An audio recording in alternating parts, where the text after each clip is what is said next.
അസ്സലാമു അലൈക്കും. അൽഹംദുലില്ലാഹി റബ്ബിൽ ആലമീൻ വസ്സലാത്തു വസ്സലാമു അലാ റസൂലിഹിൽ അമീൻ വഅലാ ആലിഹി വസഹ്ബിഹി അജ്മഈൻ. റബ്ബി ഇശ്റഹ് ലി സദ്രി വയസ്സിർ ലി അംരി വഹ്ലുൽ ഉഖ്ദത മിൻ ലിസാനി യഫ്ഖഹു ഖൗലി.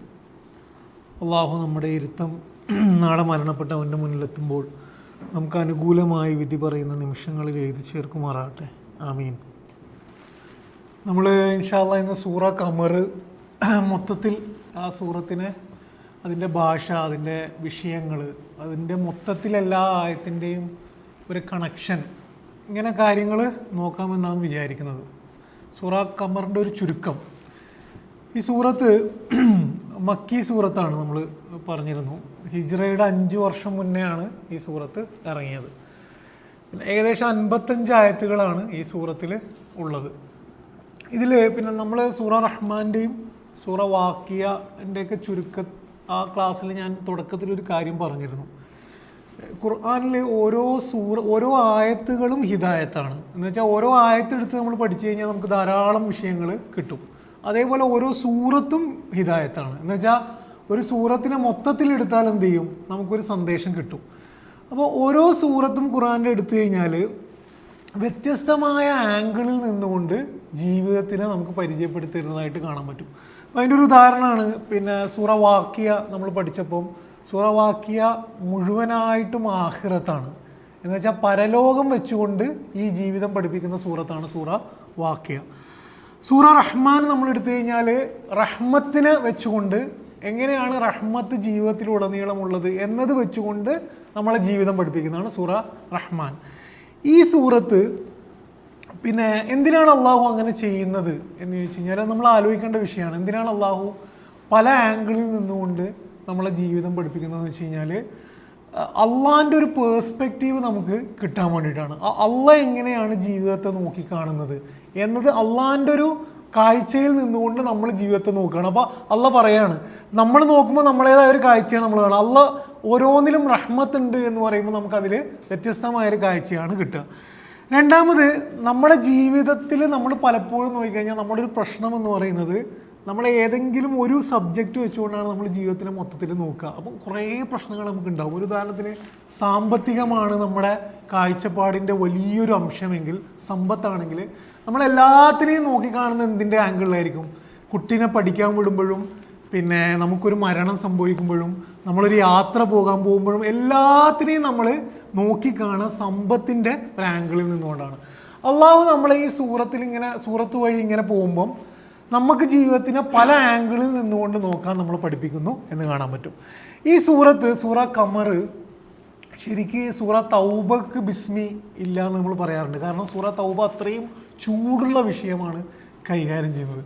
പക്ഷെ സൂറ ഖമർ ശരിക്ക് നമ്മൾ ഒരൊറ്റ വായന വായിച്ചു കഴിഞ്ഞാൽ ശിക്ഷയുടെ പിന്നെ വല്ലാത്ത പിന്നെ ആൾക്കാർ ഞെരിഞ്ഞമരുന്നതിൻ്റെ, ആൾക്കാർ കടപുഴകി വീഴുന്നതിൻ്റെ വല്ലാത്തൊരു പിന്നെ ഭീകര അന്തരീക്ഷം നമുക്കതിൽ ഫീൽ ചെയ്യും. വല്ലാത്തൊരു പിന്നെ അള്ളാഹിൻ്റെ ശിക്ഷയുടെ അള്ളാഹുവിൻ്റെ തന്നെ മറ്റൊരു ഭാവത്തിനെ നമുക്ക് എന്ത് ചെയ്യും, സൂറ ഖമറിൽ ഫീൽ ചെയ്യും. സയ്യിദ് കുത്തുബ് അതിനെക്കുറിച്ച് പറയുന്നത് പിന്നെ അവസാനത്തിലാണ് സ്വർഗത്തെക്കുറിച്ച് ഈ സൂറത്തിൽ പറയുന്നത്. സയ്യിദ് കുത്തുബ് പറയുന്നത് നമ്മളെ ഇങ്ങനെ ആകെക്കൂടെ ഉണ്ടല്ലോ ഒരു വല്ലാത്ത ആംഗിളിൽ നിന്നുകൊണ്ട് മനുഷ്യരെ ശിക്ഷിക്കപ്പെട്ട കഥകളും ചരിത്രവും കേട്ട് അവസാനത്തിൽ അള്ളാഹു ഒരു വെള്ളം കുടിപ്പിക്കുന്ന പോലെ ഒരാശ്വാസം തരുന്നതാണ് ആ ജന്നത്തിൻ്റെത് എന്ന് പറയുന്നതായിട്ട് കാണാൻ പറ്റും.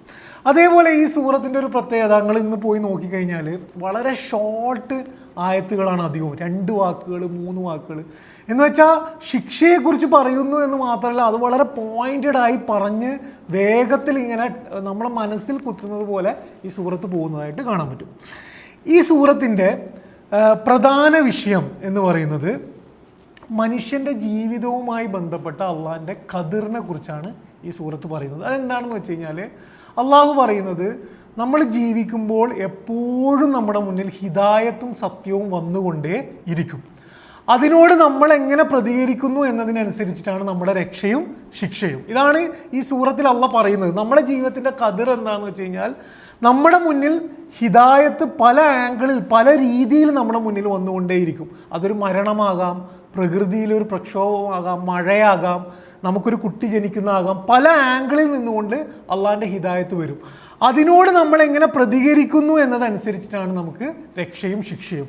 അതിനെ വെച്ചുകൊണ്ട് അള്ളാഹു ചരിത്രത്തിൽ മനുഷ്യരെങ്ങനെയാണ് സത്യത്തിനോട് പ്രതികരിച്ചത് എന്നതാണ് നമ്മൾ ഈ സൂറത്തിൽ അള്ളാഹ് പഠിപ്പിക്കുന്നത്. അതിൽ തന്നെ അള്ളാഹ് പറയുന്നത് അധിക മനുഷ്യരും ചരിത്രത്തിൽ സത്യത്തിനോട് തെറ്റായിട്ട് പ്രതികരിക്കുകയും വളരെ കുറച്ച് മനുഷ്യർ അതിൽ ഉറച്ചു നിൽക്കുകയും ചെയ്യുന്നത് എന്നുള്ളതാണ് രണ്ടാമത്തെ പാഠം. മൂന്നാമത് ഈ സൂറത്ത് ഫോക്കസ് ചെയ്യുന്നത് അള്ളാഹുവിൻ്റെ രക്ഷയും ശിക്ഷയും എന്ന് പറയുന്നത് വളരെ പെട്ടെന്ന് നടക്കുന്ന ഒന്നാണ് എന്നത്. അതുകൊണ്ടാണ് വളരെ ഷോർട്ട് സൂറത്ത് ആയത്തുകളായിട്ട് ഇതിനെ പറയുന്നത് എന്ന് കാണാൻ പറ്റും. അപ്പോൾ നമുക്ക് അതിൻ്റെ ഓരോ വിഷയങ്ങളായിട്ട് എടുത്തു കഴിഞ്ഞാൽ ഒന്നാമത്തെ വിഷയം ഈ സൂറത്തിൻ്റെ സ്ട്രക്ചറാണ്. ഇത് പിന്നെ ഞാൻ ഈ ക്ലാസ് പറയുമ്പം നമ്മുടെ മനസ്സിൽ, നിങ്ങളുടെ മനസ്സിലുണ്ടാവേണ്ടത് ഒരു ഖുർആനിലൊരു സൂറത്തിനെ നമ്മൾ കൈകാര്യം ചെയ്യുമ്പോൾ ഇത് എവിടെയെങ്കിലും നമ്മുടെ മനസ്സിൽ ഇതുണ്ടാവണം.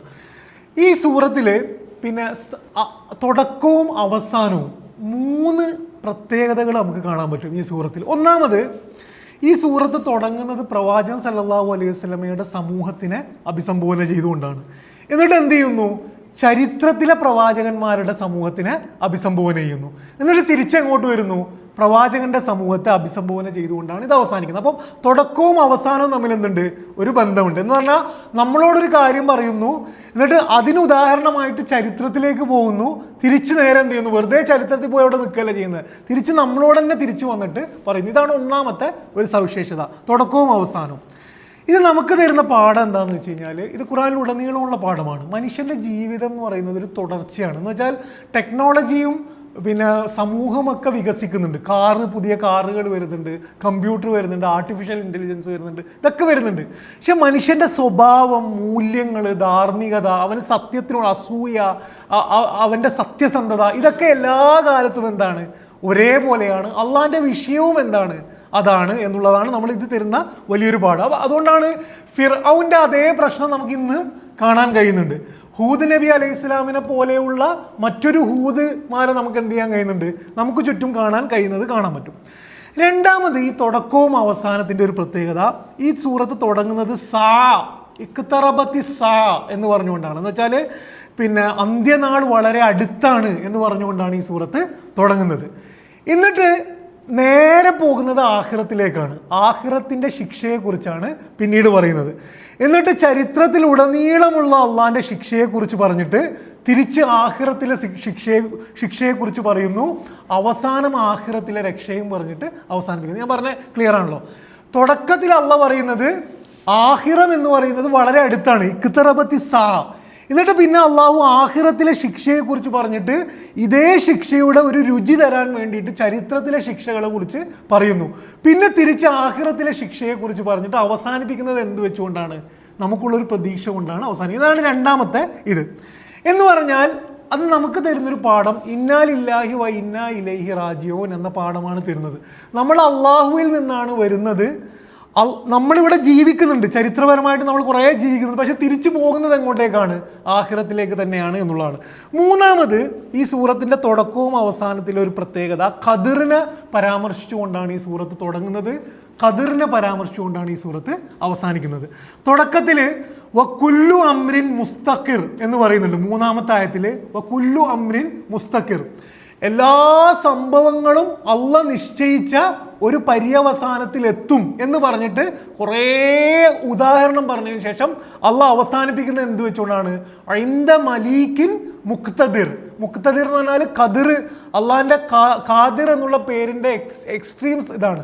മുഖ്തദിർ എന്നുള്ള പേര് പറഞ്ഞുകൊണ്ടാണ് അവസാനിക്കുന്നത്. അപ്പം 3 വളരെ പിന്നെ സവിശേഷമായ, ഞാനിത് പറയാൻ കാരണം ഖുർആൻ എന്ന് പറയുന്നത് വളരെ എന്താണ് പിന്നെ ആയത്തുകൾ അവിടെ ഇവിടെയും കുറേ സബ്ജക്റ്റ് പറയുന്നില്ല, വളരെ കണക്റ്റഡ് ആയിട്ടുള്ള, വളരെ സോളിഡായിട്ട് നമുക്ക് വായിക്കാൻ കഴിയുന്ന ഒരു റിംഗ് സ്ട്രക്ചർ എന്ന് പറയാറുണ്ട്. പല പഠനങ്ങളിലും ഖുർആന് റിംഗ് സ്ട്രക്ചറാണ് ഖുർആൻ്റെ സൂറത്തുകൾക്ക്. തുടക്കവും അവസാനവും ഒരു വിഷയമാണ്, ഇടയിൽ എന്താണ് ഈ വിഷയത്തെ ഒന്നും കൂടി ശക്തിപ്പെടുത്തുന്ന വിഷയം പറഞ്ഞിട്ട് അങ്ങനെയാണെന്ന് പറയുന്നതിൻ്റെ ഏറ്റവും നല്ല ഉദാഹരണമാണ് ഇത്. അതേപോലെ ഈ സൂറത്തിൻ്റെ തുടക്കത്തിൽ ഈ സൂറത്തിൽ 2 പ്രാവശ്യം ഉപയോഗിക്കുന്നുണ്ട്. എന്ന് പറഞ്ഞു കഴിഞ്ഞാൽ അന്ത്യനാൾ എന്നുള്ളത്. തുടക്കത്തിൽ പറയുന്നത് ഇഖ്തറബത്തി എന്നാണ്. എന്ന് വെച്ചാൽ അന്ത്യനാൾ അടുത്തെത്തി കഴിഞ്ഞു. അപ്പം നമ്മൾ ആരാണ്? നമ്മൾ കേൾവിക്കാരനാണ്. എന്ന് വെച്ചാൽ നമ്മളോട് പറയാണെന്ത്? അന്ത്യനാള് അടുത്തെത്തി കഴിഞ്ഞു. പിന്നെന്താ അള്ളാഹ് ചെയ്യുന്നത്? ചരിത്രത്തിലുടനീളം ഇതിൻ്റെ ഉദാഹരണം പറഞ്ഞിട്ട് നമ്മൾ അവിടത്തേക്കൊക്കെ കൊണ്ടുപോവാണ്. പിന്നെ ആദ് സമൂഹം അല്ലെങ്കിൽ പിന്നെ സമൂദ് ഗോത്രം എല്ലായിടത്തും കൊണ്ടുപോയതിന് ശേഷം അപ്പം നമുക്ക് ക്ലിയർ ആവും. അന്നേരം അള്ളാഹ് പറയുന്നത് പിന്നെ എന്താണ്? ബലിസാഅത്തു മൗഇദുഹും എന്നാണ്. ഈ സാ എന്ന് പറയുന്നത് നിങ്ങളോട് ഓൾറെഡി എന്ത് ചെയ്തിട്ടുണ്ട്? മുന്നേ പ്രതിജ്ഞ ചെയ്യപ്പെട്ടതാണ്, പ്രോമിസ് ചെയ്യപ്പെട്ടതാണ് എന്നത് നമുക്ക് ക്ലിയർ ആവും. അപ്പോൾ ആദ്യത്തെ സാ പറയുമ്പോൾ നമ്മൾ കേൾവിക്കാരനാണ്, പക്ഷെ ചരിത്രമൊക്കെ പറഞ്ഞു കഴിയുമ്പോൾ നമുക്ക് മനസ്സിലാവും എന്ത്? ഈ സാ എന്ന് പറയുന്നത് നമുക്ക് എന്തുണ്ട്? നമുക്ക് വളരെ കൃത്യമായി അള്ളാഹു നമുക്ക് പ്രോമിസ് ചെയ്ത കാര്യമാണ്, നമുക്ക് പ്രതിജ്ഞ, നമുക്ക് വാഗ്ദാനം ചെയ്തതാണ് എന്ന് കാണാൻ പറ്റും. ഇതാണ് ഒന്നാമത്തെ വിഷയം, സ്ട്രക്ചറുമായി ബന്ധപ്പെട്ട്. രണ്ടാമത്, ഈ സൂറത്തിൽ പിന്നെ നമുക്ക് ശ്രദ്ധിക്കാൻ കഴിയുന്നൊരു കാര്യം, കുറേ ശിക്ഷകളെക്കുറിച്ച് അള്ളാഹു പറയുന്നുണ്ട്. 5 സമൂഹങ്ങളുടെ ശിക്ഷ പറയുന്നുണ്ട്. എന്ന് വെച്ചാൽ നൂഹ് നബി അലൈഹി ഇസ്ലാമിൻ്റെ ഇത്, ആദ് സമൂഹം, സമൂദ്, ലൂത്ത് നബി അലൈഹി ഇസ്ലാം, ഫിറഔൻ. അപ്പോൾ 5 സമൂഹങ്ങളുടെ ശിക്ഷ പറയുന്നുണ്ട്. പക്ഷേ ഈ 5 സമൂഹങ്ങളുടെ ശിക്ഷയും 5 തരത്തിലാണ് അള്ളാഹ് പറയുന്നത്. 5 തരത്തിലാണ് പറയുന്നത്. ഇതും ഖുർആൻ്റെ ഒരു റിഫ്രഷിംഗ് ആയിട്ടുള്ള ഒരു സ്റ്റൈലാണ്. അതിന് നൂഹ് നബി അലൈഹി ഇസ്ലാമിൻ്റെ ചരിത്രത്തിൽ അള്ളാഹ് ഫദഅ റബ്ബഹു അന്നി മഗ്ലൂബുൻ ഫൻതസിർ, നൂഹ് നബി അലൈഹി ഇസ്ലാം പ്രാർത്ഥിക്കുകയാണെന്ന്, പടച്ചോനെ ഞാൻ തോൽപ്പിക്കപ്പെട്ടു പോവുകയാണ്, അള്ളാഹുവേ നീ എന്നെ സഹായിക്കണം എന്ന് പറയുമ്പം തൊട്ടുടനെയാണ് ശിക്ഷയെക്കുറിച്ച് പറയുന്നത്. ഫഫതഹ്നാ അബ്വാബ സമാ. അപ്പം നൂഹ് നബി അലൈഹി ഇസ്ലാമിൻ്റെ ആ സ്റ്റൈലാണ്. പ്രാർത്ഥിക്കുന്നു, ശിക്ഷ വരുന്നു, അല്ലെ സഹായം വരുന്നു. ആദ് സമൂഹത്തിൻ്റെ വളരെ ക്വിക്കാണ്. കദ്ദബത് ആദുൻ എന്ന് പറഞ്ഞതിന് ശേഷം ഫകൈഫ കാന അദാബി വനുദുർ. ആദ് സമൂഹം തക്ദീബ് ചെയ്തു എന്ന് പറഞ്ഞ ഉടനെ തന്നെ എന്താ പറയുന്നത്? അവരെ അള്ളാഹുവിൻ്റെ ശിക്ഷ എങ്ങനെ ഉണ്ടായിരുന്നു എന്നാണ് ചോദിക്കുന്നത്. വേറൊരു സ്റ്റൈലാണ്. മൂന്നാമത് സമൂദ് ഗോത്രത്തിൻ്റെ ചരിത്രം പറയുമ്പം ശിക്ഷ പറയുന്നതിന് മുമ്പേ അതിനൊരു ടീസർ അള്ളാഹ് പറയാണ്. ടീസർ എന്ന് പറഞ്ഞാൽ എന്താണ്? ഒരു ബിൽഡപ്പ്. എന്ന് വെച്ചാൽ ശിക്ഷ പറയുന്നതിന് മുമ്പേ ആ ശിക്ഷ ഭയങ്കര സംഭവമാണെന്നുള്ളതിൻ്റെ ഒരു ബിൽഡപ്പ് അള്ളാഹ് പറയാണ്. ആദ്യം പറയുന്നത് സയഅലമൂന ഗദൻ മനിൽ കദ്ദാബുൽ അഷീർ. ഇവർ നാളെ അറിയും എന്ത്? ആരാണ് പരാജയപ്പെടാൻ പോകുന്നത്, ആരാണ് എന്ന് നാളെ അറിയും എന്ന് പറയുമ്പം നാളെ എന്തോ നടക്കാൻ പോകുന്നു എന്ന് നമ്മളൊരു ബിൽഡപ്പ് പറയാണ്. എന്നിട്ട് ഫകൈഫ കാന അദാബി വനുദുർ എന്ന് പറഞ്ഞതിന് ശേഷമാണ് ശിക്ഷ പറയുന്നത്. ലൂത്ത് നബി അലൈഹി ഇസ്ലാമിൻ്റെ ചരിത്രങ്ങൾ നോക്കിക്കഴിഞ്ഞാൽ അതിലെ ഓരോ കാര്യം പറയുമ്പോൾ അതിൻ്റെ ഇടയിലിടയിൽ ശിക്ഷയെക്കുറിച്ച് പറയണം. അവരുടെ കണ്ണുകളെ ഞാൻ തുടച്ചു കളഞ്ഞു, ഫകൈഫ കാന അദാബി വനുദുർ. അതിൻ്റെ ഇടയിലിടയിലാണ് ശിക്ഷ പറയുന്നത്. ഫിർഔന്റെ കഥയിൽ ഒറ്റയടിക്കാണ് കദ്ദബൂ ബി ആയാതിനാ കുല്ലിഹ ഫഅഖദ്നാഹും അഖദ അസീസിൻ മുഖ്തദിർ. ഒറ്റ ആയത്തിൽ പരിപാടി മൊത്തം തീർക്കാണ്. ഇതിൽ 2 കാര്യങ്ങൾ ഈ ഒരു അവതരണത്തിൽ നമുക്ക് കാണാൻ പറ്റും. ഒന്ന്, നമ്മൾ പലപ്പോഴും പറയാറുണ്ട് ഖുർആനിൽ ചരിത്രം റിപ്പീറ്റഡ് ആണ് എന്നുള്ളത്. ഒരു റിപ്പീറ്റേഷനും ഖുർആനിൽ ഇല്ല എന്നുള്ളതാണ് അതിൻ്റെ വാസ്തവം. ഒരു റിപ്പീറ്റേഷനും ഖുർആനിൽ ഇല്ല. ഖുർആൻ ഓരോ സ്ഥലത്തും ഓരോ ചരിത്രം പറയുമ്പോഴും ആ സ്ഥലത്തെ വിഷയവുമായി ബന്ധപ്പെട്ട രീതിയിലാണ് അതിൽ അവതരിപ്പിക്കുന്നത്, വ്യത്യസ്തമായ ശൈലിയിലാണ്. ഇവിടെ അള്ളാഹ് ഈ സൂറത്തിലുടനീളം ഫോക്കസ് ചെയ്യുന്നത് ശിക്ഷ വേഗം നടക്കുന്ന ഒരു സാധനമാണെന്നാണ്. പെട്ടെന്നാണ് ശിക്ഷ എന്നതാണ് അള്ളാഹിൻ്റെ ഫോക്കസ്. അതുകൊണ്ട് എന്ത് ചെയ്യുന്നില്ല, ഫിർഔന് എന്ത് ചെയ്തു, ഫിർഔന് അതിക്രമിച്ചു എന്നൊന്നും പറയുന്നില്ല. മൂസാ നബി അലൈഹി സ്വലാം വടി കൊണ്ടുവന്നു, ഇതൊന്നും വിഷയമല്ല. ഫിർഔൻ കളവാക്കി, ഞാൻ ശിക്ഷിച്ചു. ആദ് സമൂഹം കളവാക്കി, ഞാൻ ശിക്ഷിച്ചു. പെട്ടെന്നാണ് എന്ന് വെച്ചാൽ ഇവിടെ ഫോക്കസ് അള്ളാൻ്റെ ശിക്ഷയും രക്ഷയും വളരെ പെട്ടെന്നാണ് എന്ന് ഫോക്കസ് ചെയ്യുന്ന ഒരു സൂറത്തിൽ വളരെ സ്പെഷ്യലായിട്ട് വളരെ വ്യത്യസ്തമായിട്ടാണ് ഇത് അവതരിപ്പിക്കുന്നത് എന്നുള്ളത് ഖുർആൻ്റെ ദൈവികതയുടെ ഒരു തെളിവാണ്, ഖുർആൻ്റെ ഭാഷാ സൗന്ദര്യത്തിൻ്റെ ഒരു തെളിവ്. ക്ലിയർ ആണല്ലോ അല്ലേ? മൂന്നാമത്തെ വിഷയം ഇതിലെ ഭാഷാ സൗന്ദര്യമാണ്. നിങ്ങൾ ഈ സൂറ ഖമർ ഓതിക്കഴിഞ്ഞാൽ ഈ സൂറ ഖമർ ഭയങ്കര സുന്ദരമായിട്ട് ഇങ്ങനെ ഓതിയാൽ അതിൻ്റെ ഒരു ഇമോഷൻ നമുക്ക് കിട്ടൂല. കാരണം ഇതിൻ്റെ എൻവയൺമെൻറ്റ് പണിഷ്മെൻ്റ് ആണ്. എന്ന് വെച്ചാൽ ഇതിൻ്റെ അന്തരീക്ഷം ശിക്ഷയുടേതാണ്. പക്ഷേ ഈ സൂറത്തിൻ്റെ ഒരു പ്രത്യേകത, ഞാൻ ആ സൂറത്തിൻ്റെ സമ്മറി നോക്കിയപ്പം ഇതിലെ എല്ലാ ആയത്തുകളും അവസാനിക്കുന്നത് റായിലാണ്. എല്ലാ ആയത്തും അവസാനിക്കുന്നത് റായിലാണ്. ഇഖ്തറബത്തി സാഅത്തു വൻഷക്കൽ ഖമർ, മുസ്ദജർ, പിന്നെ നുദുർ, ദിക്ർ, പിന്നെ ലാസ്റ്റ് എന്താണ് മുഖ്തദിർ. എല്ലാ ആയത്തുകളും റായിലാണ് അവസാനിക്കുന്നത് എന്നുള്ളത് വളരെ സ്പെഷ്യലായിട്ടുള്ള ഇതിൻ്റെ ഒരു സബ്ജക്റ്റാണ്. എന്ന് വെച്ചാൽ നമുക്കിങ്ങനെ ഓതി റിതമിൽ ഓതി പോകാൻ കഴിയുന്ന ആയത്താണ്. എന്തുകൊണ്ടാണ് റായിൽ അവസാനിക്കുന്നത്? ഇത് ഖുർആനിൻ്റെ പഠനത്തിലുള്ളൊരു പഠനമാണ്. ഓരോ അക്ഷരം വെച്ച് അവസാനിക്കുമ്പം എന്ത് ഫീലിംഗ് ആണ് നമുക്ക് അള്ളാഹ് തരുന്നത് എന്നുള്ളത്. ഒരു പഠനത്തിൽ ഞാൻ കണ്ടത്, റാ എന്ന് പറയുന്നത് റായിൽ അവസാനിക്കുമ്പോൾ ശരിക്കും ഒരു തകർച്ചയും വളരെ ഉണ്ടല്ലോ, ഒരു വല്ലാത്ത ഒരു ആഴവും ഒരു സ്ഥലത്തിനെ പൊളിക്കുന്ന ഒരു തകർച്ചയെ കാണിക്കുന്നിടത്താണ് റാ. കമർ അല്ലെങ്കിൽ നമ്മളെ വന്ന് അടിക്കുന്നത് പോലെയുള്ള പ്രയോഗം ഫീലിംഗ് കിട്ടാനാണ് റാ ഉപയോഗിക്കുന്നത് എന്ന് കാണാൻ പറ്റും. തകർക്കലിൻ്റെയും പെട്ടെന്നുള്ള സ്വഭാവം അർജൻസിയെയും കാണിക്കുന്നതാണ് റായിലുള്ള അവസാനം എന്ന് കാണാൻ പറ്റും. അപ്പോൾ ഈ സൂറത്തിൽ പലതരം തകർക്കൽ നമുക്ക് കാണാൻ പറ്റും. പലതരം തകർക്കൽ. ഒന്നാമത്തെ തകർക്കൽ ശിക്ഷയുടെ തകർക്കലാണ്. അതുകൊണ്ടാണ് ബിമാഇൻ മുൻഹമിർ എന്നാണ് ഉപയോഗിക്കുന്നത്. ബിമാഇൻ മുൻഹമിർ എന്ന് പറഞ്ഞാൽ കോരിച്ചെരിയുന്ന വെള്ളം. ബിമാഇൻ മുൻഹമിർ എന്ന് പറയുമ്പം വെള്ളം വന്ന് അടിച്ച് തകരുന്ന ഫീലിംഗ് ആണ് നമുക്കത് ഓതുമ്പം കിട്ടേണ്ടത്.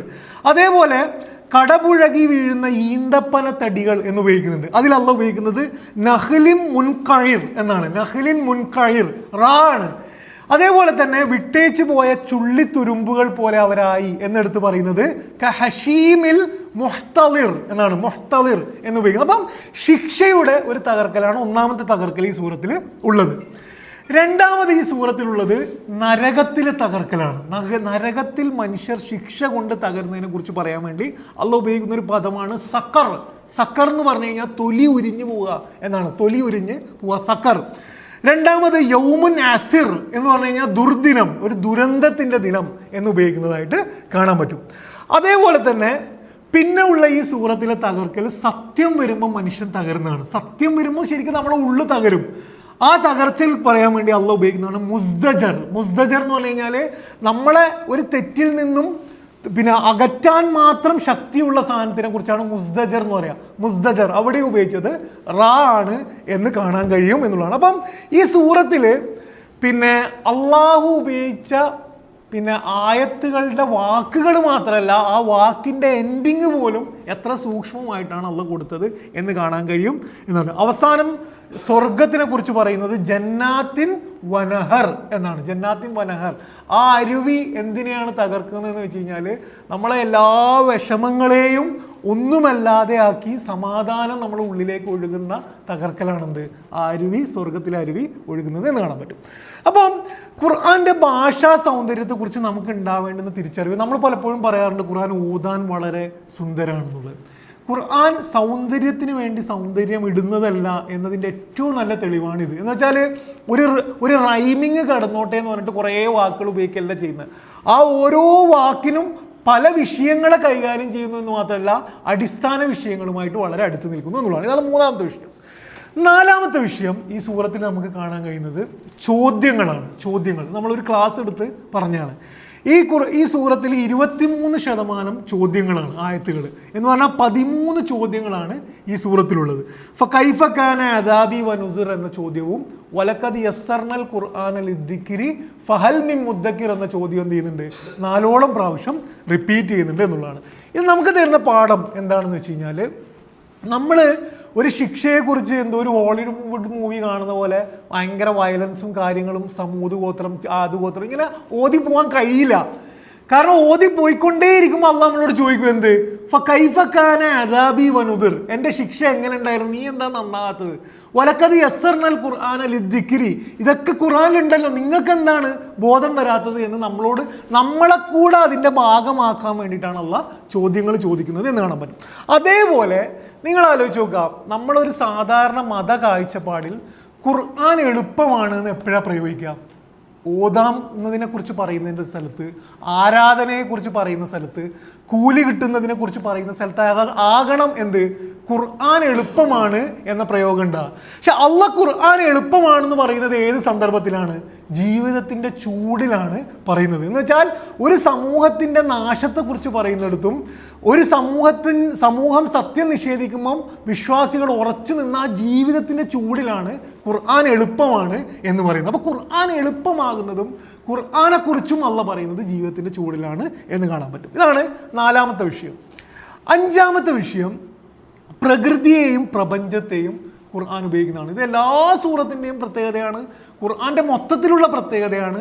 ഈ സൂറത്തിൻ്റെ വേറൊരു പ്രത്യേകത, മറ്റ് സൂറത്തുകളിലൊക്കെ നമുക്ക് കാണാൻ കഴിയുന്നത് പ്രകൃതിയെയും പ്രപഞ്ചത്തെയും അള്ളാഹു ഉണ്ട് എന്ന ആയത്തായിട്ടാണ് ഉപയോഗിക്കുന്നതെങ്കിൽ ഈ സൂറത്തിൽ ശിക്ഷ കാണിക്കാനാണ് പ്രകൃതിയെയും പ്രപഞ്ചത്തെയും അള്ളാഹു ഉപയോഗിക്കുന്നത്.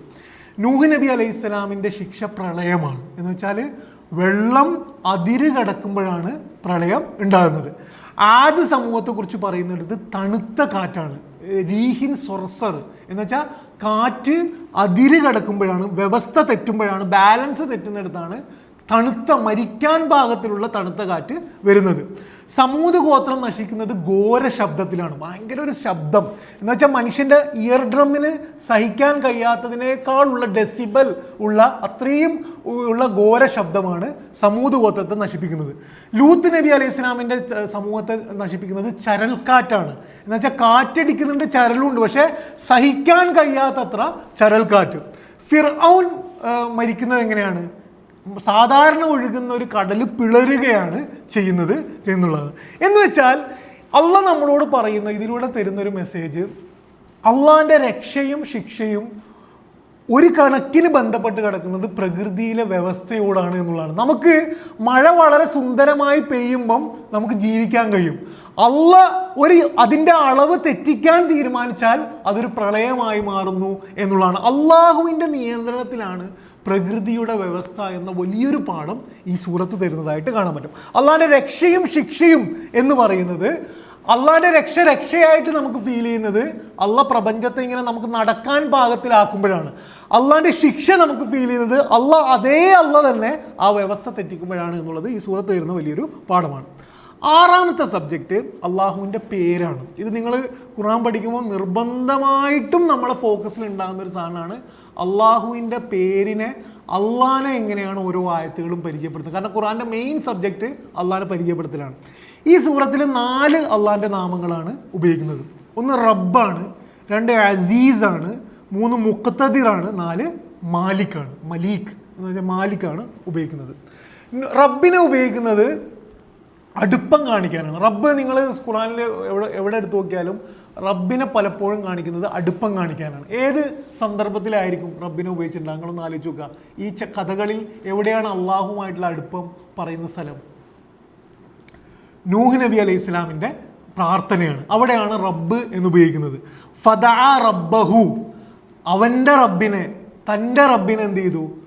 വിളിച്ചു എന്നുള്ളതാണ്. അവിടെ റബ്ബാണ് ഉപയോഗിക്കുന്നത്. ബാക്കി 3 നാമങ്ങളും അള്ളാഹ് ഉപയോഗിക്കുന്നത് ശക്തി കാണിക്കാനാണ്. 1 അസീസും മുഖ്തദിറും ഉപയോഗിക്കുന്നത് ഫിർഔനെ ശിക്ഷിക്കുന്നിടത്ത് പറയുകയാണെന്ത്? അഹദ അസീസിൻ മുഖ്തദിർ. ആരെ പിടുത്താണ്? അസീസ് എന്ന് പറഞ്ഞാൽ തോൽപ്പിക്കാൻ കഴിയാത്ത അള്ളാഹിൻ്റെ ക്യാരക്ടറാണ് അസീസ്. മുഖ്തദിർ എന്ന് പറഞ്ഞാൽ എല്ലാ ശക്തിയുമുള്ള അള്ളാഹിൻ്റെ ക്യാരക്ടറാണ്. അതാണ് എവിടെ ഉപയോഗിക്കുന്നത്?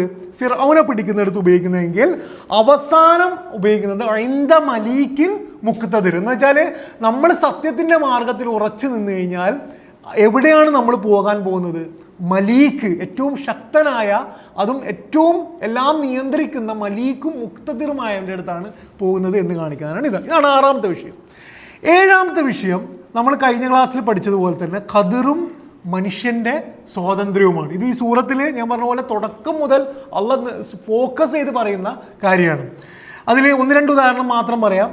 ഇഖ്തറബത്തി സാ എന്ന് പറയുന്നത് അള്ളാഹിൻ്റെ ഖദറാണ്. എന്ന് വെച്ചാൽ അള്ളാഹ് ഓൾറെഡി നിശ്ചയിച്ച് കഴിഞ്ഞതാണ് എന്ത്, എപ്പോഴാണ് സാ വരാൻ പോകുന്നത്, അന്ത്യനാൾ വരാൻ പോകുന്നത്. പക്ഷെ നമ്മുടെ സ്വാതന്ത്ര്യം പറയുന്നത് എവിടെയാണ്? ഈ അറവ് ആയത്തൻ യുരിദു എന്നാണ്. മനുഷ്യൻ എന്ത് ചെയ്യുന്നു? ഏതൊക്കെ ആയത്ത് വരുമ്പോഴും അതിനോട് പിന്തിരിഞ്ഞ് കളയുന്നു എന്നുള്ളത് അള്ളാഹ് എന്തിനെ കുറിച്ചാണ് പറയുന്നത്?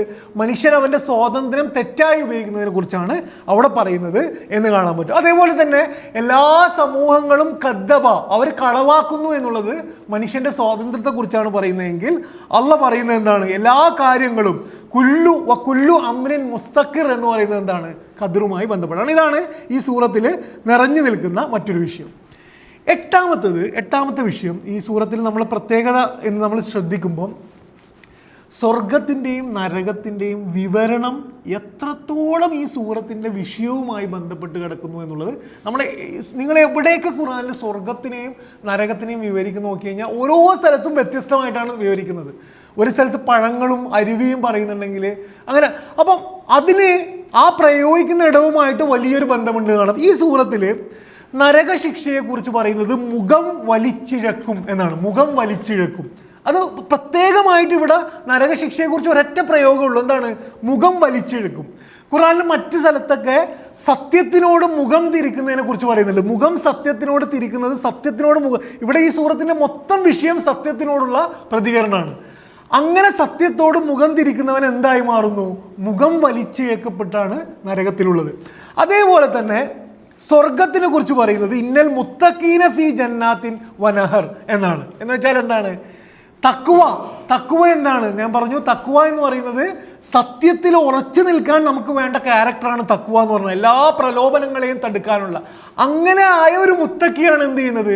ഈ സൂറത്തിൽ സ്വർഗത്തിലേക്ക് കടക്കുന്നത്. എന്ന് മാത്രമല്ല, സ്വർഗത്തിൽ കടന്ന അയാളുടെ അനുഗ്രഹം എന്താണ്? പ്രതിഫലം എന്താണ്? ഫീ മഖഅദി സിദ്ഖാണ്. എവിടെയാണ്? സത്യത്തിന്റെ ഇരിപ്പിടത്തിലാണുള്ളത്. ഈ സൂറത്തിലുടനീളം സത്യനിഷേധികളുടെ പ്രശ്നം തക്ദീബാണ്, കളവാക്കലാണെങ്കിൽ കളവാക്കുന്നതിന്റെ ഓപ്പോസിറ്റാണ് സിദ്ഖ് എന്ന് പറയുന്നത്. ഫീ മഖഅദി സിദ്ഖിലാണ് അയാൾ ഇരിക്കുക. അത് മാത്രമല്ല, ഇന്ദ മലീക്കിൻ മുഖ്തദിർ ആണ് ഇരിക്കുക എന്ന് പറയുന്നത്. നിങ്ങൾ ആലോചിച്ച് നോക്കുക, ഈ ഖുർആൻ ദൈവികമാണ് എന്ന് പറയുന്നതിന് ഏറ്റവും വലിയ തെളിവ് അതിൻ്റെ ലാംഗ്വേജും ഭാഷയും സ്ട്രക്ചറും കൺസിസ്റ്റൻസിയും ആണ് എന്നതിൻ്റെ ഏറ്റവും വലിയ തെളിവാണ്. ഇത് എത്ര കൃത്യമായിട്ടാണ് അള്ളാഹു അത് പറയുന്നത് എന്ന് കാണാൻ പറ്റും. ലാസ്റ്റ് 2 വിഷയങ്ങൾ. ഒന്ന്, 9ാമത്തെ വിഷയം ഞാൻ പറഞ്ഞു, ഈ സൂറത്തിൻ്റെ പ്രധാന വിഷയം സത്യം മുന്നിൽ വരുമ്പോൾ മനുഷ്യൻ്റെ പ്രതികരണമാണ്. ഈ സത്യം മുന്നിൽ വരുന്ന ഈ സത്യത്തിന് അള്ളാഹു ഈ കുറേ വാക്കുകൾ ഈ ഖുർആനിൽ ഉപയോഗിക്കുന്നുണ്ട്, ഈ സൂറത്തിൽ ഉപയോഗിക്കുന്നുണ്ട്. അതിലൊന്ന് നുദിറാണ്. നുദിർ 11 തവണയാണ് അള്ളാഹു നുദിർ ഉപയോഗിക്കുന്നത്. നുദിർ എന്ന് പറഞ്ഞാൽ എന്താണ്? മുന്നറിയിപ്പാണ്. മുന്നറിയിപ്പ്. അത് ഒരു തരത്തിൽ നമ്മുടെ മുന്നിൽ വരുന്ന സത്യമാണ്. രണ്ടാമത് ഏറ്റവും കൂടുതൽ ഈ സൂറത്തിൽ ഉപയോഗിച്ചത് ദിക്റാണ്. ദിക്ർ 7 പ്രാവശ്യം ഉപയോഗിച്ചിട്ടുണ്ട്. ദിക്ർ എന്ന് പറഞ്ഞു കഴിഞ്ഞാൽ നമ്മളെ ഓർമ്മപ്പെടുത്തുക. മൂന്നാമത് 5 തവണ ഉപയോഗിച്ചത് ഖുർആനാണ്. ഖുർആൻ സത്യം നമ്മുടെ മുന്നിൽ കൊണ്ടുവരുന്ന മൂന്നാമത്തെ ഒരു ഇതാണ്. നാലാമത് അള്ളാഹു 3 തവണ ഉപയോഗിച്ചത് ആയത്താണ്. ആയത്ത് എന്ന് പറഞ്ഞു കഴിഞ്ഞാൽ അള്ളാഹിനെ കാണിച്ചു തരുന്ന ഭൂമിയിലെ പ്രപഞ്ചത്തിലെ ദൃഷ്ടാന്തങ്ങളെയാണ് ആയത്ത് എന്ന് പറയാം. 5ാമത് മുസ്ദജിർ, നബഅ ആണ്. നബഅ ചരിത്രത്തിൽ കഴിഞ്ഞു പോയ സമൂഹങ്ങളുടെ വിവരങ്ങൾ, നബഅ എന്ന് പറയുന്നത് കാണാൻ പറ്റും. 7ാമത് ഫിത്ന എന്നുള്ളതും എന്താണ്? നമ്മളെ മുന്നിൽ സത്യം കൊണ്ടുവരുന്ന ഒട്ടകത്തിൻ്റെ കഥ പറയുന്നിടത്ത് പറയുന്നതാണ്. എന്താണ് ഇത് നമുക്ക് തരുന്ന പാഠം എന്ന് വെച്ച് കഴിഞ്ഞാൽ, നമ്മൾ ഭൂമിയിൽ ജീവിക്കുമ്പം പല രീതിയിൽ നമുക്ക് ചുറ്റും അള്ളാഹിൻ്റെ സത്യം വന്നുകൊണ്ടേയിരിക്കും. ചിലത് ആയത്തായിരിക്കും. ആയത്ത് എന്ന് പറഞ്ഞു കഴിഞ്ഞാൽ പ്രപഞ്ചത്തിൽ നമ്മൾ കാണുന്നൊരു പൂവും ചെടിയും ചന്ദ്രനും ഒക്കെ ആയത്താണ്, ഇങ്ങനെയാകാം. അല്ലെങ്കിൽ നുദുറായിട്ട് വരാം, മുന്നറിയിപ്പായിട്ട് വരാം. മുന്നറിയിപ്പ് ഒരു മരണം നമ്മൾ കാണുമ്പം നുദുറാണ് നമ്മുടെ മുന്നിൽ വരുന്നത്. ദിക്റായിട്ട് നമ്മുടെ മുന്നിൽ സത്യം വരുന്നതായിട്ട് കാണാൻ പറ്റും. ഇനി സത്യത്തിനോടുള്ള തെറ്റായ പ്രതികരണം ഈ സൂറത്ത് ഉപയോഗിക്കുന്ന കുറേ ക്യാരക്ടേഴ്സ് പറയുന്നുണ്ട്. അതിലൊന്ന് പിന്തിരിഞ്ഞ് കളയലാണ്. ഈ അറവ് ആയത്തൻ പിന്തിരിഞ്ഞ് കളയലാണ്. 2 തക്ദീബാണ്, കളവാക്കൽ. ഇത് എല്ലാ സമൂഹങ്ങളെയും പറയുന്ന കളവാക്കൽ. 3ാമത് ഹവയെ അവരെന്ത് ചെയ്തു? അവരുടെ ദേഹേച്ഛയെ ഫോളോ ചെയ്തു എന്ന് പറയുന്നത് 3ാമത് തെറ്റായിട്ടുള്ള പ്രതികരണമാണ്. 4ാമത് ഒരു മനുഷ്യന് വഹി വന്നു എന്നുള്ള സമൂദ് ഗോത്രം പറയുന്നു. ഫക്കാലു അബഷറൻ എന്ന് പറയുന്നത് അത് അവരുടെ തെറ്റായ സത്യത്തിനോടുള്ള തെറ്റായിട്ടുള്ള പ്രതികരണമാണ്. 5ാമത് സത്യസന്ധത ഇല്ലാത്ത സംശയങ്ങളാണ്. ഫതമാറു ബിൻ നുദർ, എന്ത് ചെയ്തു? അവർ സംശയിച്ചു എന്ന് പറയുന്നത് കാണാൻ പറ്റും. അവസാനത്തെ വിഷയം, ഈ സൂറത്തിൻ്റെ അവസാനത്തെ വിഷയം, ഈ സൂറത്തിൽ ഇൽത്തിഫാത്ത്, ഞാൻ ഒരു ക്ലാസ്സിൽ പറഞ്ഞിരുന്നു, ഖുർആൻ്റെ ഒരു ശൈലിയാണ് ഇൽത്തിഫാത്ത് എന്ന് പറഞ്ഞാൽ. ഇൽത്തിഫാത്ത് എന്ന് പറഞ്ഞു കഴിഞ്ഞാൽ പറയുന്ന ആൾ മാറും, പാസ്റ്റ് ടെൻസിൽ നിന്ന് പ്രസന്റ് ടെൻസിലേക്ക് വരും. ഇത് പെട്ടെന്നാണ് ഖുർആനിൽ എന്ത് ചെയ്യുക? മാറുക. ഖുർആനിൽ നമ്മളിങ്ങനെ വായിച്ചുകൊണ്ടിരിക്കുമ്പോൾ പെട്ടെന്ന് 3rd പേഴ്സൺ 2nd പേഴ്സൺ ആവും. പറയുന്ന ആൾ ഇതിങ്ങനെ മാറിക്കൊണ്ടിരിക്കും. ഭാവിയെക്കുറിച്ച് പറയുന്നതിൻ്റെ ഇടയ്ക്ക് എന്ത് ചെയ്യും? പ്രസന്റ് ടെൻസ് പറയും. ഇത് പറയുന്നത് എന്തിനാന്ന് വെച്ച് കഴിഞ്ഞാൽ, ഒന്ന് നമ്മളൊന്ന് ലൈവായിട്ട് നിർത്താനാണ്. 2 ഒരു ചിത്രീകരണം പോലെ കാണിക്കാനാണ്. നമ്മൾ ഒരു സ്ഥലത്ത് ശരിക്ക് പറയുന്ന ആളും കേൾക്കുന്ന ആളൊക്കെ മാറുമ്പോൾ ഒരു ചിത്രീകരണം. അതിൽ ഈ സൂറത്തിൽ ശരിക്കും നമ്മുടെ മനസ്സിനെ പിടിച്ചിരുത്തുന്ന കുറേ ശൈലികളുണ്ട്. അതിലൊന്ന് ചരിത്രം പറഞ്ഞുകൊണ്ടിരിക്കുകയാണ്. എന്ന് വെച്ചാൽ നൂഹ് നബി അലൈഹി ഇസ്ലാമിനെ കുറിച്ച് പറഞ്ഞു, ലൂത്ത് നബി അലൈഹി ഇസ്ലാമിനെ കുറിച്ച്, എല്ലാവരെ കുറിച്ച് പറയുമ്പോൾ നമ്മൾ കഥ കേട്ടുകൊണ്ടിരിക്കുകയാണ്. കഥ കേട്ടുകൊണ്ട് ഇങ്ങനെ ഇരിക്കുമ്പം അള്ളാഹു പെട്ടെന്ന് വായിക്കുന്നവനെ 2nd പേഴ്സൺ ആക്കുകയാണ്. എന്ന് വെച്ചാൽ വായിക്കുന്നവനോട് പറയാണ്, ആ കുഫാറുക്കും ഹൈറും മിൻ ഊലായിക്കും, നിങ്ങളുടെ കൂട്ടത്തിലുള്ള കുഫർ ചെയ്തവർ അവരെക്കാൾ മികച്ചവരാണോ? അതുവരെ നമ്മൾ കേൾക്കുന്നവരായിരുന്നു. ഖദ്ദബത്ത് സമൂദ് ഗോത്രം കളവാക്കി എന്നൊക്കെ പറഞ്ഞിട്ട് അവരെ കുറിച്ച് ഇങ്ങനെ കഥ പറഞ്ഞുകൊണ്ടിരിക്കുമ്പോൾ പെട്ടെന്ന് എന്ത് ചെയ്യും, നേരെ വായിക്കുന്നവരോട് പറയാണ് നിങ്ങളുടെ ഇടയിലുള്ള അല്ലെങ്കിൽ നിങ്ങൾ തന്നെ നിഷേധിക്കുമ്പം ഇവരെക്കാൾ നിങ്ങൾ മികച്ചവരാണെന്ന് പറയുമ്പം നമുക്കങ്ങനെ വായിച്ചു പോകാൻ കഴിയില്ല. അതാണത്. രണ്ടാമത് ഈ കുഫാർക്കും എന്ന് പറഞ്ഞല്ലോ, എന്ന് വെച്ചാൽ നിങ്ങളുടെ ഇടയിൽ സത്യനിഷേധികൾ ആണോ മികച്ചവർ എന്ന് പറഞ്ഞിട്ടും അതിന് തൊട്ടുടനെയുള്ള ആയത്തിൽ ഈ പറഞ്ഞ ആൾക്കാരെ തേർഡ് പേഴ്സൺ ആക്കുകയാണ്. യഖൂലൂന നഹ്നു ജമീഉൻ മുൻതസിർ, അവർ പറയുകയാണോ? അപ്പൊ എന്തായി, കുഫാർക്കും എന്ന് പറയുമ്പോൾ നമ്മളോടാണ് പറയുന്നത്. എന്നിട്ട് പറയാണ് യഖൂലൂന, അവർ പറയുകയാണോ അവര് രക്ഷപ്പെടുമെന്ന്. എന്ന് പറഞ്ഞാൽ അള്ളാഹു എന്താ ചെയ്യുന്നതെന്ന് വെച്ച് കഴിഞ്ഞാൽ അവരെ ഒന്നുമല്ലാതെ ആക്കുകയാണ്, അവരെ ഡിസ്റ്റൻസ് ചെയ്യാണ് ചെയ്യുന്നത് എന്നുള്ളത്. ഇതൊരു മാറ്റമാണ്. രണ്ടാമത്തെ ഉദാഹരണം, ചരിത്രം പറഞ്ഞുകൊണ്ടിരിക്കുമ്പം ചരിത്രം പറഞ്ഞിട്ട് പെട്ടെന്ന് നമ്മളുടെ നേരേക്ക് തിരിയുന്നതിന് ഒരായത്തിൽ തന്നെ ഒരു ഉദാഹരണമുണ്ട്. അതെവിടെയാണെന്ന് വെച്ച് കഴിഞ്ഞാൽ ആദ് സമൂഹത്തിനെ കുറിച്ച് പറയുമ്പം കദ്ദബത് ആദുൻ എന്ന് പറഞ്ഞതിന് ശേഷം ഫകൈഫ കാന അദാബി വനുദുർ എന്ന് പറഞ്ഞാൽ എന്താണ്? കദ്ദബത് ആദ് എന്ന് പറഞ്ഞാൽ ആദ് സമൂഹത്തിനെ തേർഡ് പേഴ്സൺ ആക്കിയിട്ട് നമ്മളോട് പറയാണ്. എന്നിട്ട് നമ്മളോട് ചോദിക്കുകയാണ്, എന്നിട്ട് ഫകൈഫ കാന അദാബി വനുദുർ, എൻ്റെ ശിക്ഷയും മുന്നറിയിപ്പും എങ്ങനെയുണ്ട്? ഒരൊറ്റ ആയത്തിൽ നമ്മൾ എന്ത് ചെയ്യാണ്, നമ്മൾ കേൾക്കുന്നവരും നമ്മൾ ആരും പറയപ്പെടുന്നവരും പറയുന്നവരുമായി മാറുന്നതിൻ്റെ ഉദാഹരണമാണ് എന്ന് കാണാൻ പറ്റും. അവസാനമായിട്ട് ഈ ഇൽത്തിഫാത്തിൻ്റെ ഒരു ഉദാഹരണം, അള്ളാഹുവിനെ അള്ള തന്നെ അഭിസംബോധന ചെയ്യുമ്പം നാം എന്ന് പറയില്ല, വി എന്ന് പറയുന്നതാണ് ഒന്ന്. അതേപോലെ ഞാൻ എന്ന് പറയും, അത് ഖുർആനിലുടനീളം ഒന്നുകിൽ അള്ള ചില സ്ഥലത്ത് പറയും നാം എന്ന് പറയും, നാം പ്ലൂറലായിട്ട് ഉപയോഗിക്കും, അല്ലെങ്കിൽ ഞാൻ എന്ന് പറയും.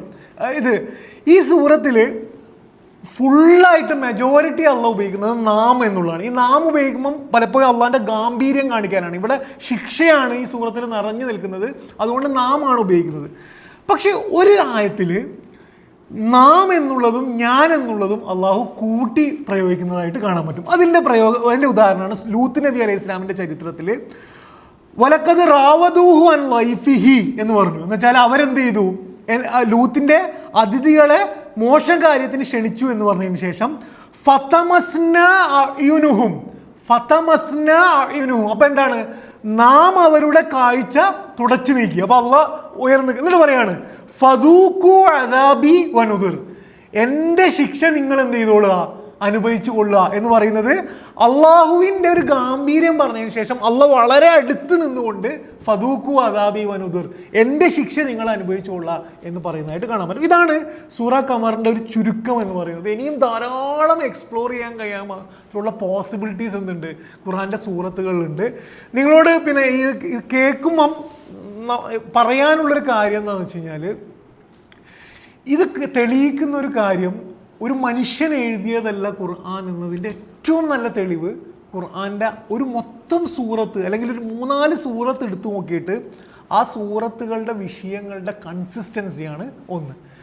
2, 55ഓളം ആയത്ത് ഉപയോഗിച്ചിട്ട് അത് ഇത്രയും സുന്ദരമായി ഓതാൻ പാകത്തിൽ റൈമിങ്ങോടുകൂടി അവതരിപ്പിച്ചിട്ട് എന്നാൽ വിഷയത്തിന് ഒരു ചോർച്ചയും ഇല്ലാതെ അവതരിപ്പിക്കുകയും ഇസ്ലാമിൻ്റെ അടിസ്ഥാന വിഷയങ്ങളോട് ഒരു വൈരുദ്ധ്യവും ഇല്ലാതെ അവതരിപ്പിക്കുന്നു എന്നുള്ളത് ക്ലിയർലി മാജിക്കാണ്. എന്ന് വെച്ചാൽ മിറക്കിളാണ്, ദൈവികമാണ് എന്നതിന് ഏറ്റവും നല്ല തെളിവ് ഇതാണ്.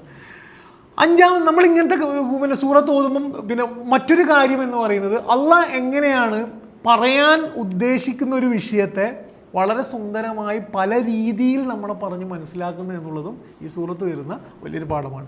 നമ്മൾ ഈ സൂറത്ത് പഠിച്ചു കഴിയുമ്പം നമ്മൾ ജീവിതത്തിൽ ചെയ്യേണ്ട കാര്യം എന്താണ് എന്ന് ചോദിച്ചു കഴിഞ്ഞാൽ, ഒന്ന്, നമ്മളെ മുന്നിൽ വരുന്ന ദിക്റുകളെയും നുദുറുകളെയും നമ്മൾ സൂക്ഷ്മതയോടുകൂടി കാണണം എന്നുള്ളതാണ് ഈ സൂറത്ത് വരുന്ന വലിയൊരു പാഠം.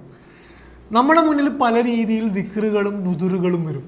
ചിലപ്പം ചില ആൾക്കാരായിരിക്കും നമ്മളെ മുന്നിൽ വരിക, നമ്മളെ മുന്നിൽ വന്നിട്ട് അള്ളാനെ നമ്മൾ പരിചയപ്പെടുത്തും, എന്താ നിനക്ക് നിസ്കരിച്ചൂടെ അല്ലെങ്കിൽ ഖുർആൻ ഓതിക്കൂടെ എന്ന് ചില മനുഷ്യർ നമ്മൾ തന്നെ വിചാരിക്കും ഇയാൾ എവിടുന്നാണ് വന്നത്.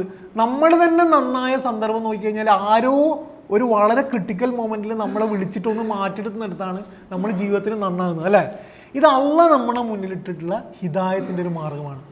ചിലപ്പം ഈ നുദുറും ദിക്റും വരുന്നത് ചില സംഭവങ്ങളിലായിരിക്കും. നിങ്ങൾ ആലോചിച്ച് നോക്കുക, നമ്മുടെ ജീവിതത്തിൽ നടക്കുന്ന ചില മരണങ്ങളായിരിക്കും നമ്മളെ പിടിച്ചു കുലുക്കുക, നമ്മളെ നന്നാക്കാൻ വേണ്ടി. നമ്മുടെ ജീവിതത്തിൽ നടക്കുന്ന ചില സന്തോഷങ്ങളായിരിക്കും. ധാരാളം വർഷം കുട്ടികളില്ലാതെ ഒരു കുട്ടി ജനിക്കുന്നു, എത്രയോ വർഷം ജോലിയില്ലാതെ ഒരു ജോലി സംഭവിക്കുന്നു, അല്ലെങ്കിൽ ജോലി കുറേ വർഷം ഉണ്ടായിട്ട് ആ സമൃദ്ധിയിൽ കഴിയുമ്പം ജോലി നഷ്ടപ്പെടുന്നു. ഇങ്ങനെ കുറേ ദിക്റുകളും നുദുറുകളും അള്ളാഹു നമ്മുടെ ജീവിതത്തിൽ ഇട്ട് തരും.